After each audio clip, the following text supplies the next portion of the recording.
어저께 32장까지는 모세의 노래라고 하는 부분이었고, 오늘 33장은 모세의 축복에 관한 본문입니다. 모세가 노래를 지어서 경고하죠. 그래서 모세의 노래에 아주 흐르고 있는 지배적인 심상은 경고예요, 경고. 하나님을 잘 믿으면 복을 받을 것이고, 하나님을 떠나가면 저주를 받는다. 이게 아주 미래에 대해서 부정적 예측을 했던 노래라고 우리가 어제 들었습니다. 그런데 모세의 마지막은 어떻게 끝나요? 축복으로 끝나는 거예요. 1절 보십시오. 하나님의 사람 모세가 죽기 전에 이스라엘 자손을 위하여 축복함이 이러하니라. 모세의 노래가 경고였다 그러면 모세의 마지막 그 순간은 축복하는 인생이었다라고 하는 것입니다. 복된 인생이죠. 마지막을 축복할 수 있다라고 하는 것은 참 복된 인생이 아닌가 합니다. 우리도 오늘 이 땅을 살아가면서 세상을 축복하고 자녀를 축복하고 교회를 축복하고 이렇게 축복하는 인생이 되었으면 어떻겠는가 하는 그런 마음을 가집니다. 하나님은 저주를 복으로 바꾸시는 분이십니다. 하나님의 전공 파트예요. 그러므로 사람의 저주를 두려워하지 마십시오. 사람이 아무리 저주한다고 해도 하나님은 그 저주를 도리어 축복으로 바꿀 수 있는 능력을 가지고 계신다라고 하는 것이죠. 다윗과 골리앗의 싸움을 보십시오.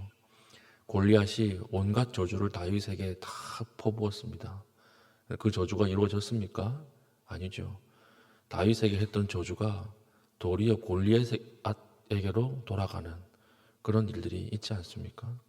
세상은 우리를 저주하고 사람들은 우리를 원망하고 저주해도 하나님은 그것을 도리어 복으로 바꾸신다라고 하는 것입니다. 그러므로 우리의 사명은 무엇일까요? 우리의 사명은 축복하는 사명이에요. 우리가 항상 나이가 들고 우리가 항상 시간이 갈수록 원망하는 인생에서 축복할 수 있는 인생이 되어야 한다라고 하는 것입니다. 다윗은 이걸 잘 알았던 것 같아요. 우리 사무엘하 6장 20절 보면 재밌는 구절이 하나 딱 나오는데 짧게 나와요. 다윗이 축복하러 집에 가니 이런 말이 나옵니다. 다윗이 퇴근한 이유가 뭐냐면 가족을 축복하기 위해 퇴근했다라고 하는 것입니다. 퇴근에 대한 완전히 새로운 개념이죠. 우리는 퇴근하면 쉬러 간다 아니면 워라밸을 위해서 간다 이렇게 생각을 하지만 다윗은 전혀 다르게 생각했던 거예요. 축복하기 위해 퇴근한다. 그 앞에 어떤 구절이냐면 사무엘하 6장이 이제 예루살렘에 언약궤가 들어오는 장면입니다. 다윗이 기뻐서 춤을 추는 거예요. 다윗이 너무 기뻐서 춤을 추다가 왕으로서 백성들 한 사람 한 사람을 다 축복하는 것입니다. 그리고 저녁이 되어서 집으로 가는데 집에 가는 이유가 무엇이었습니까? 축복하기 위해 퇴근하는 거예요. 다윗은 자신에 있는 가장 큰 사명을 축복하는 것으로 생각했다라고 하는 것입니다. 우리도 마찬가지죠. 우리에게는 축복할 수 있는 능력이 있어요. 우리에게는 축복할 수 있는 힘이 있어요. 그걸 가지고 축복하십시오. 자녀를 축복하시고 남편, 아내를 축복하시고 우리 구역 안에 있는 사람을 축복하시고 만나는 모든 사람들을 다 축복하십시오. 그것이 하나님의 우리에게 주시는 강력한 사명이라는 것입니다. 우리는 모세를 생각할 때 모세의 마지막은 참 안 됐다 이렇게 생각을 하잖아요.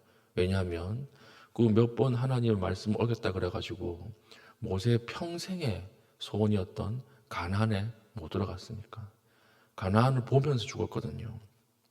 그러나 그건 잘못된 생각이죠. 모세의 마지막은 복된 인생이었습니다. 왜 그렇습니까?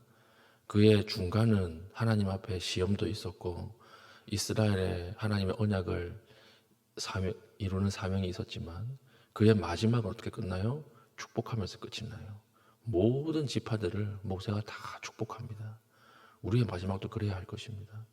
마지막에 원망하는 말, 지적하는 말, 저주하는 말 이렇게 끝나면 그 삶이 얼마나 허무하겠습니까? 우리가 마지막에 언어로는 하나님 앞에 감사와 더불어서 세상을 축복하고 자녀를 축복하고 우리의 모든 이웃을 축복할 수 있는 믿음의 신실한 은혜가 있기를 저도 여러분들을 축복합니다. 우리 가나안 농군학교를 만들었던 김용기 장로님이라고 있죠. 제가 그분의 어떤 생각이나 철학에 너무 깊이 매료되어서 가나안 농군학교까지 간 적이 있어요. 20살 때. 제가 참 여름이 되면 그 가나안 농군학교 가서 그분이 가졌던 생애 어떤 생각들을 참 곱씹어보고 그랬습니다. 돌들도 다 세워놨거든요. 누워있지 말라고. 가나안 농군학교 앞에 보면 그 안에 교정 안에 보면 돌이 다 세워져 있어요. 그래서 그 이유가 뭐냐면 누워있지 마라, 게으르지 마라. 그리고 가나안 농군학교 안에서는 호주머니에 손을 놓고 다녀서는 안 돼요. 그 이유가 뭐냐면 손을 놀게 하면 죄라는 거예요.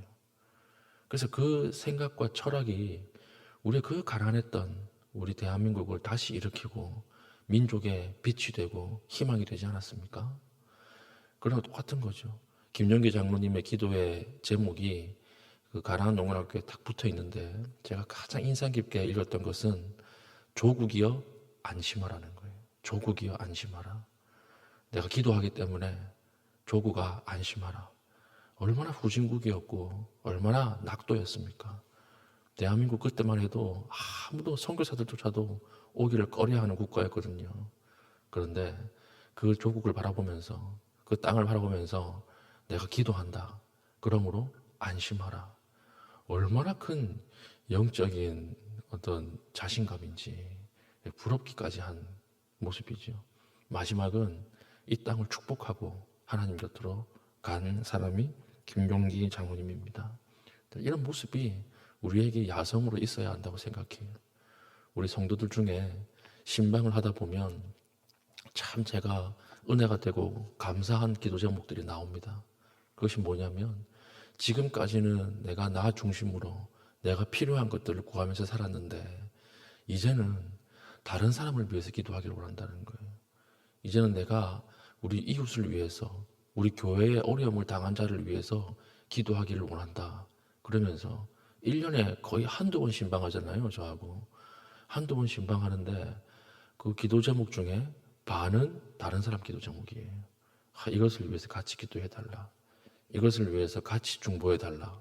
이러면서 기도 카드를 내는데 제가 오늘 설교를 준비하면서 참 복된 삶이다. 참 하나님 축복하는 인생이다. 이런 생각이 들더라고요. 시간이 가고 우리가 나이가 들수록 점점 좁아지지 않습니까? 그래서 아무것도 아닌 일에 화가 나고요. 아주 그냥 넘어갈 수 있는 일에 이상하게 마음이 상해요. 그게 인간이에요. 어쩔 수 없어요. 그런데 하나님이 그 마음을 깨시는 거예요. 깨셔서 훨씬 더 큰 하나님의 복을 보게 하시고 더 큰 미래를 보게 만드시는 것. 그것이 어떻게 축복이 아닐 수가 있겠습니까? 지금까지는 내 인생을 내가 더 무엇을 달라고 하는 것으로 채웠는데 이제는 다른 사람을 위해서 기도하기를 원합니다. 모세와 같은 삶이죠. 축복하겠다는 거죠. 이제 내가 이 자리에서 세상을 축복하고 다른 사람들을 축복하는 것으로 나의 마지막을 채우겠다. 이렇게 이야기를 하는 것입니다. 여러분, 오늘 기도하시고 돌아가셔서 만나는 모든 사람들을 축복하십시오. 첫 번째로 자녀들을 축복하세요. 자녀들을 하나님이 알아서 해주시겠지. 물론 하나님이 알아서 해주세요. 그러나 부모의 축복보다 강력한 건 없습니다. 다른 사람에게 기도 부탁하는 사람이 있어요. 우리 자녀를 위해서 기도해 주세요. 그러면서 본인은 기도 안 해요. 본인은 얘가 변하겠어 이러는데 그렇지 않습니다. 여러분들의 축복보다 자녀를 강하게 이끄는 것은 없다라고 하는 것입니다. 누가 여러분들의 자녀를 위해서 여러분보다 깊이 기도하겠습니까? 그런 사람은 없거든요. 여러분 가서 기도하십시오. 그 자녀는 잘못될 수가 없어요. 우리 제자반에서 이렇게 한 주간의 삶을 나누는 가운데 저희들이 항상 새벽 기도가 마치고 올라가면 하는 게 있어요. 자녀의 발을 붙잡고 기도하는 거예요. 그럼 아이들은 모르죠. 뭐 하는 건지. 잠을 확 자고 있으니까 모르는 거예요. 그러나 그 발끝을 잡고 기도할 때 어렴풋하게 느껴지지 않겠습니까? 저희 아내가 그런 경험이 있다고 하더라고요. 항상 부모님이 새벽기도 마치고 오면 자기의 발을 잡고 기도했다. 그래서 그걸 그대로 똑같이 하는 것입니다. 우리가 점점 우리의 욕심, 우리의 입을 가지고 원망하고 저주하고 이런 삶보다는 마지막에는 우리의 입술을 축복하는 것으로 채워나갈 수 있기를 바랍니다. 그래서 마지막에 모든 지파를 다 축복하는 거예요. 축복하는데 오늘은 새벽기도 시간이라서 시간이 없어서 다 말은 못하지만 각 지파에 딱딱 맞는 축복을 합니다. 지파에 딱 맞는 축복을. 그 축복을 아주 깊이 있게 하는 것으로 모세의 삶의 마지막이 저물어가고 있는 것입니다. 그러니까 모세는 가나안 못 들어갔다 그래가지고 저주받은 인생 아니죠. 마지막은 하나님 기뻐하는 삶이었어요. 끝까지 하나님의 사명을 잘 감당했던 사람이었고, 그래서 모세의 장례를 누가 치릅니까? 하나님이 치르잖아요. 유다서에 나오죠. 모세의 시체를 가지고 변론할 때에 그때 모세의 장례를 하나님이 직접 치르는 거예요. 그래서 모세는 무덤이 없습니다. 하나님이 어디에 묻었는지 몰라요. 안 알려줬어요. 하나님이 직접 장례를 치렀기 때문에. 그 참 귀한 인생이 모세의 인생이었다라고 하는 것입니다. 오늘 참 우리가 길게 읽었지만 오늘 새벽에 우리에게 주시는 아주 강력한 메시지, 우리의 삶이 축복하는 삶으로 마치기를 원한다는 거죠. 오늘 우리의 기도도 바뀌기를 원합니다. 하나님 무엇을 해주십시오. 하나님 이걸 해주셔야 합니다. 이런 기도보다는 세상을 축복하시고 가정을 축복하시고 기억나는 모든 자들을 축복하십시오. 하나님의 축복이 임하면 내가 하는 모든 기도의 제목들을 다 바뀝니다. 능히 이루어집니다. 오늘 이 땅에 축복해야 할 부분들이 얼마나 많이 있습니까? 의료 사태 점점 파국을 향해 달려가죠. 이렇게 달려가면 5월에는 의료 대란을 피할 수 없다. 그러면 원망만 해요. 서로가. 정부는 의사를 원망하고 의사는 정부를 원망하고 백성은 둘 다 원망하고. 오늘 우리의 기도가 바뀌었으면 좋겠어요. 축복합시다.